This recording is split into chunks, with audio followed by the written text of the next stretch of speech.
One clue to where architecture is going is to look in the direction from which it has come. Here, three great architects from Chicago, Boston, and Los Angeles talk about their own past. Mies. I think if somebody takes his work seriously, and even if he is relatively young, he will be influenced by other people. You just cannot help that, and that is just a fact. I was influenced by old buildings I looked at. People built it, I don't know their name, and I don't know what it was, mostly very simple buildings.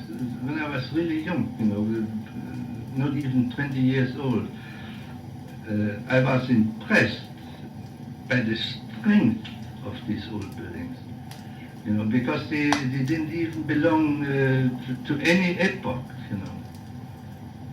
But they were there for 1,000 years and still there and still impressive, and nothing could change it, And all the styles, the great styles, passed, but they were still there, didn't lose anything.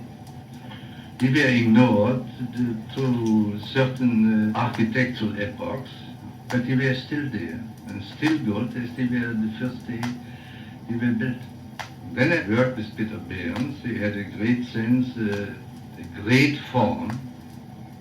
That was his main interest. And that I certainly understood and learned from him. I was lucky enough, when I came to the Netherlands, was confronted with Berlage's work, There was the construction, what made the strongest impression on me, the use of brick and so on, the honesty of materials and so on. I never forget this lesson I got there, just by looking at these buildings. I had only a few talks with Berlage, but not about that. We never talked about architecture together.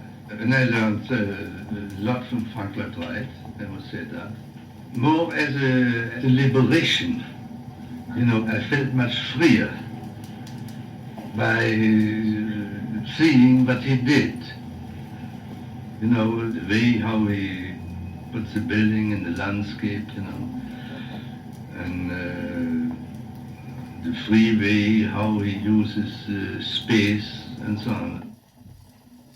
And Walter Gropius. Also in my early times, I saw a lot of things of Frank Lloyd Wright who interested me very much. Of course, in the philosophy of architecture, I am on another limb than he is. He is very strongly an individualist, whereas I am very much in favor of teamwork. I think that the field we have to see today is so large that it's impossible in one head to have everything. And I dare say that even a genius, if he understands to develop teams around himself and lead these teams, that the spark he can give will come more to the fore and more be used when he has many team helpers in the whole thing than when he is all alone in an ivory tower by himself. My teacher, from whom I learned most, was Peter Behrens. Peter Behrens was the architect of the AEG, that is the big electrical concern in Germany, and he has built some of the factory buildings there and some office buildings which really showed the new trend in daring constructions and in different use of materials. At least it was the beginning of this line. Richard Neutra. I don't think personally that there's any damage in admitting that I learned something from somebody and that didn't fall out of the blue sky. The persons who influenced me very much were certainly at least 3 or 4 architects who had a great influence on me at a very early age. At the earliest age, it was Otto Wagner, who was a contemporary of Louis Solomon. As to his architecture, it is probably the European equivalent of what Frank Lloyd Wright did here, or Sullivan before him. He built all the railway stations of the city railway of Vienna, the subway stations, and there was a belt line where it was possible to pay 5 cents and travel a whole day, just never leave. You see, always go around. I did that, you see, and this was a great instruction in architecture, because I was just looking at these stations from below, and then I was looking at them also from above. It was a fairly low tuition. This man had a great influence on me, and I decided at that time that I would become an architect. He was a very revolutionary man. He started as a Renaissance architect, or in the style of eclecticism of that age, but he became gradually and in a most interesting development, a person who completely divorced himself from all stylistic canons. And the next man who played a great role in my life as an architect was Adolf Loos, who was a great admirer of Wagner, but his influence was on me of a very different nature. He never was a great architect in the sense of plan preparation. As a matter of fact, he prided himself not to draw plans. He was thinking that to use work on paper and to use a 4H pencil, as Wagner would do, was just denaturing the task of an architect. As a matter of fact, he slowly brought me around to the idea that architecture was not a paper affair, but it had something to do with human life, and that it was danger to use scales, it was danger to use pencils, it was a danger to become a paper architect. The man who possibly has given me a great turn in my life was not an architect, but a great scientist, a physiologist, William Wundt, who wrote a book of experimental psychology. He held a professorship at the University of Leipzig. I never met the man. As a student, I spent quite some time browsing without permission in the university library. I was at that time a high school student, and I had really no official admission to that place. But I ran across a big volume which was called Physiological Psychology, and the combination of these two words in one title fascinated me. I thought that here must be exactly what I was looking for, because I always was interested about this mind-body problem, which has interested other people before me. I started to read it. I wouldn't say that I understood every single word, but I surely was very much molded by. I think all I have written is very much a derivative of this first impact of these ideas, that to produce an environment, a suitable environment for an organism as a human being, was an integrated job for mind and body. Regarding the future of architecture, characteristically thorough Walter Gropius read these thoughtful words on the impact of the machine. I'm definitely optimistic about the future. I think if we look back to see what has been achieved during the last 30 or 40 years, we find that the artistic gentleman architect who turned out charming Tudor mansions and Renaissance skyscrapers with all modern conveniences has almost vanished. This type of applied archaeology, as I call it, is disappearing fast. Modern architecture is not a few branches of an old tree. It is new growth coming right from the roots. The irrepressible urge of critics to classify contemporary movements which are still in flux by putting each neatly in a coffin with a style label on it has increased the widespread confusion in understanding the dynamic forces of the new movement in architecture and planning. What we looked for was a new approach, not a new style. The attempt to classify and thereby to freeze living architecture and art while it is still in formative stage into style or ism is more likely to stifle than to stimulate creative activity. We live in a period of reshuffling our entire life. The old society went to pieces under the impact of the machine. The new one is still in the making. The flow of continuous growth, the change in expression in accordance with the changes of our life, is what matters in our design work, not the hunt after formalistic style features. And there's no such thing as an international style, unless you want to speak of certain universal technical achievements in our period, which belong to the intellectual equipment of every civilized nation. Steel or concrete skeletons, ribbon windows, slabs cantilevered, or wings hovering on stilts are but impersonal contemporary means, the raw stuff, so to speak, with which regionally different architectural manifestations can be created.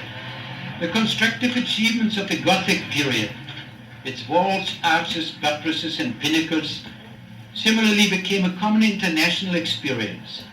Yet what a great regional variety of architectural expression has resulted from it in the different countries. What is far more important than the structural economy and its functional emphasis is the intellectual achievement which has made possible a new spatial vision. For whereas the practical side of building is a matter of construction and materials, the very nature of architecture makes it dependent on the mastery of space. Architecture is becoming again an integral part of our life, a thing dynamic, not static. It lives, it changes, it expresses the intangible through the tangible. It brings inert materials to life by relating them to the human being. Richard Neutra emphasized the importance of man. Well, I have, of course, no doubt that the most precious of all materials, even including aluminum, is the human material, which has been recommended as an object of study by many philosophers for the last 10,000 years. On the other hand, while it looks so gray of age, this recommendation, it is extremely green and new if you consider the thousands of papers published in very systematic scientific journals relating the observations and the laboratory work and the experimentation, which distinguishes our time much more than that of Aristotle. So that this is perhaps the most novel development to be considered if we speak of housing life, and after all, architecture always does so. Even if you have a power station in which you are producing millions of kilowatts, but only 5 people are working, the 5 people are the deciding factor how to design that station.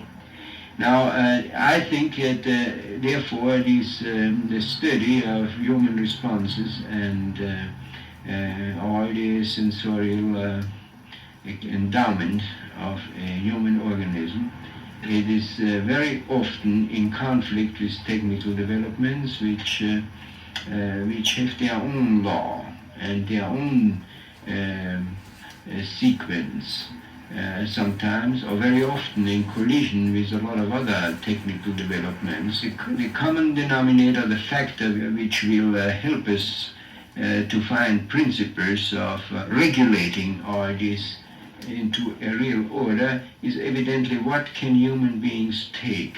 What is the biologically bearable? What is the biologically wholesome? We never will overcome that. This is absolutely what we don't want to overcome. We want to further. The architect who really designs for a human being has to know a great deal more than just the 5 or the canons of Vitruvius. Mies van der Rohe explained his own lifelong quest. I'm working on an architecture as a language. And I think you have to have a grammar in order to have a language. You can use it, for normal purposes, and you speak in prose. If you are good at that, you speak a wonderful prose, and if you are really good, you can be a poet.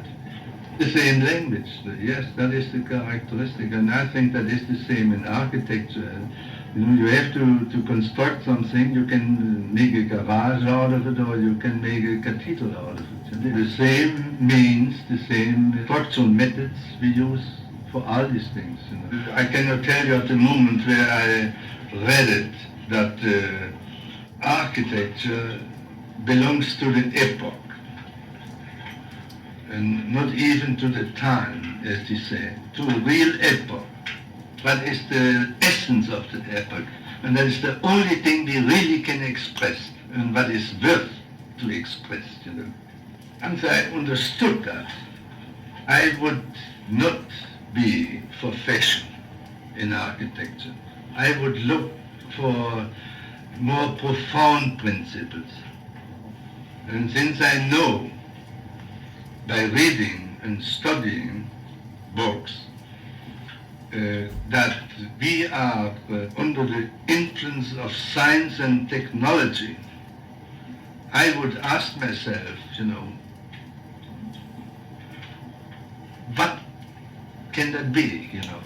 What result comes from this fact, you know? Can we change it or can we not change it? And the answer of this question, you know, gave me the direction which I followed, not what I liked. You know. I throw often things out I like very much. They are dear to my heart. But when I have a better conviction, a better idea, a clearer idea by that, I mean, then I follow the clearer idea. And after a while, you know, I find the Washington Bridge most beautiful, the best building in New York. And maybe at the beginning I wouldn't. You know, that grew. But first I had to conquer the idea, and later I appreciated it as a beauty. Thomas Aquinas, he says, reason is the first principle of all human work. Now, when you have grasped that once, you know, then you act accordingly. So I would throw everything out what is not reasonable. I don't want to be interesting. I want to be good.